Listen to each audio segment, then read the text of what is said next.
everyone, and welcome! Looking at the tree of Vastayan evolutions, we still have a lot of tribes to learn about. Today we will focus on one type of Vastaya living high in the forest trees. Deep within the Ionian forests lives a Vastayan tribe known as the Shimon. These ape-like creatures are wise, cautious people. They built their society away from the landwalkers, preferably on top of the tallest trees in Ionia. The Shimon see life as an evolutionary climb to wisdom, and thus, upon death, the Shimon believe they become stones, returning to the soil to begin the climb of life again. Even from an early age, Kong had very little in common with his fellow Shimon. Impulsive, clever and fun-loving, Kong was a constant thorn in the village's side. When war came to Ionia, Kong was engaged by the sounds and colors of the battles below. They awoke something true and undeniable within him. Kong left his tribe to prepare for something he knew to be his destiny. Armed with only instincts and with no training under his belt, Kong wandered Ionia in search of challengers to learn the art of combat. Though Kong often earned bruises and broken teeth for his trouble, with each fight he was carving himself into the warrior he felt he was meant to become. In his travels, Kong ran across a goggle-wearing man meditating in a glade. Kong challenged him to a fight. The man stood up and knocked Kong to the ground in a single motion before returning to his meditation. Kong had challenged many opponents, but he had never experienced anything like this. For weeks, Kong came back to the glade every day and attempted to defeat the warrior. Though he was stronger and faster than the goggled man, Kong was outmaneuvered at every turn. Eventually, Kong decided to try something he had never attempted in his many years of life: humility. He kneeled before the man and humbly asked for training. Without missing a beat, the swordsman asked a question of Kong: "Why do you fight?" Kong realized he had never thought about that before. He could have stayed in his peaceful society, but something inside him demanded otherwise. Kong asked the same question of the man, who only replied that he did not fight anymore. Kong spent the next several days sitting in the glade with the warrior, pondering the question. The man saw Kong's change of heart and quiet determination. He introduced himself as Master Yi, and agreed to train Kong in the virtues of discipline, patience and combat, which Yi called Wuju. Kong's techniques and precision improved with each lesson, as Yi turned Kong's recklessness and impulsiveness into a lethally swift and surprising fighting style. The two grew to respect each other over the course of this training. Yet Kong sensed deep sadness in Yi that even Kong's most hilarious pranks couldn't lighten. More than that, he still hadn't found an answer to Yi's question.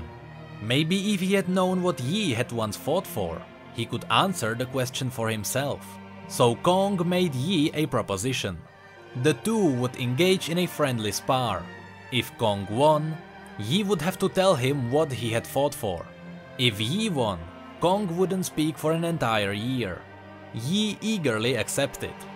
Kong lured Yi from the glade into a field of smoke poppies, and each time Yi attempted one of his swift attacks, Kong would disappear into the haze released by the poppies. In confusion, Yi struck at what he believed to be Kong, but instead was a straw doll Kong had created in his own image and planted in the fields as a decoy. Kong seized this opportunity and felled Yi in a single blow. Yi smiled at Kong's cleverness, but the smile disappeared however, as he explained why he had given up the sword. Yi was once an integral part of Ionia's defense against Noxus during the invasion. Yi and his disciples had been so effective in meeting the Noxians in combat that the invaders eventually turned to chemical warfare. Yi blamed himself for the hundreds of lives lost in their Zonite scientist chem bombs. No longer able to answer why he fought, he banished himself to the glade to meditate upon the question. Kong came from people who choose to stay out of the world's fights, but all that did was leave those who might be less equipped to face these threats alone. Kong admired that, whatever the outcome, Yi had fought to protect others. Kong realized he wished to do the same. Through Kong's eyes, Yi saw that he had been running away from the truth. He was a warrior and his people needed his help. Being thankful, Yi granted Kong an enchanted staff, crafted by the legendary blacksmith Doran, and a new honorific reserved only for the brightest students of Wuju. From that day forward, Kong was known as Wukong. Yi and Wukong walked out of Ionia's wilderness, intent on finding a new cause to fight for, together. Wukong kept improving with each encounter they had faced on their travels. Even to this day, he is still improving. Fast and dumb, or slow and smart? That's what Yi always asked him. Well, Wukong says asks, but it's not really a question. Not up for discussion, not really. You can be impulsive and quick and improvisational and have fun. Or you can do things Yi's way, the right way. Slow, patient, strategic, with a gruff, determined expression on his face, like he stepped in crap. Maybe because he did. Maybe because Wukong shoved some inside his boot, thinking Yi would find it funny. He didn't. To Wukong, the really irritating thing was that Yi was usually right. Through the years they have trained together, Wukong had beaten him in combat around 12 times, versus the hundreds of times Yi had whooped him. And every time, every single time, he ate a mouthful of dirt. And he knew it was because he had gotten impatient. Took a swing he wasn't sure would land, lunged for an opening that ended up being a trap. Wukong is good, really good. Yi, humorless as he is, just happens to be one of the best warriors he had ever met. It's not like the guy is slow either. He's fast, faster than anyone he had ever seen. As Wukong describes, he unsheathes his blade, then there is a blur, then 3 guys are bleeding on the ground. That fast. So when he tells Wukong to choose slow and smart over fast and dumb, he tries to listen most of the time. Keyword being tries, and most of the time. They were wandering through a forest of man-high mushrooms when they heard the shouting.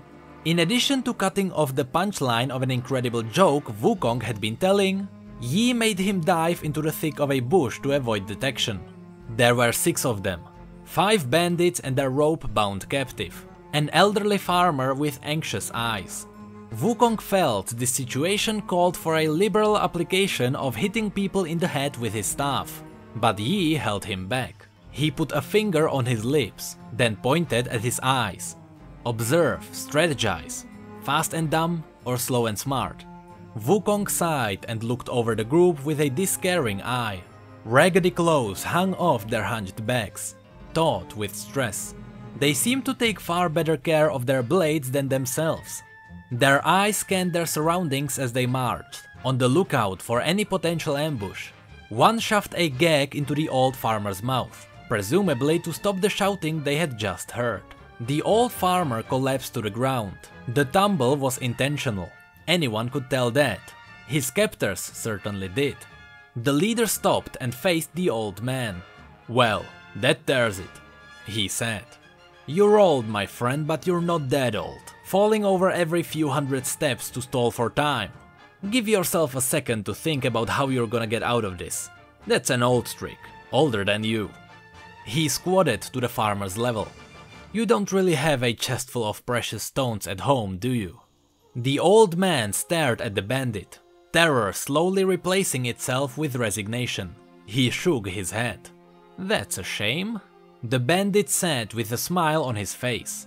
The kind of smile that usually leads to somebody pulling out a dagger. "I'm gonna go save him now," Wukong whispered to Yi. Yi shook his head as hard as he could without rattling his goggles. Wukong didn't have to ask why. He likely wanted one of them to sneak around and attack from the other side of the pass, trapping them in a pincer.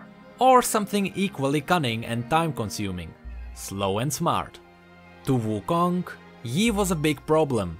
Apart from not finding him funny, and the fact that his goggles made him look like a man-sized bug, is that he spent the last handful of years sitting alone in a field of flowers. His patience was infinite. He thinks everything can be thought through, planned for.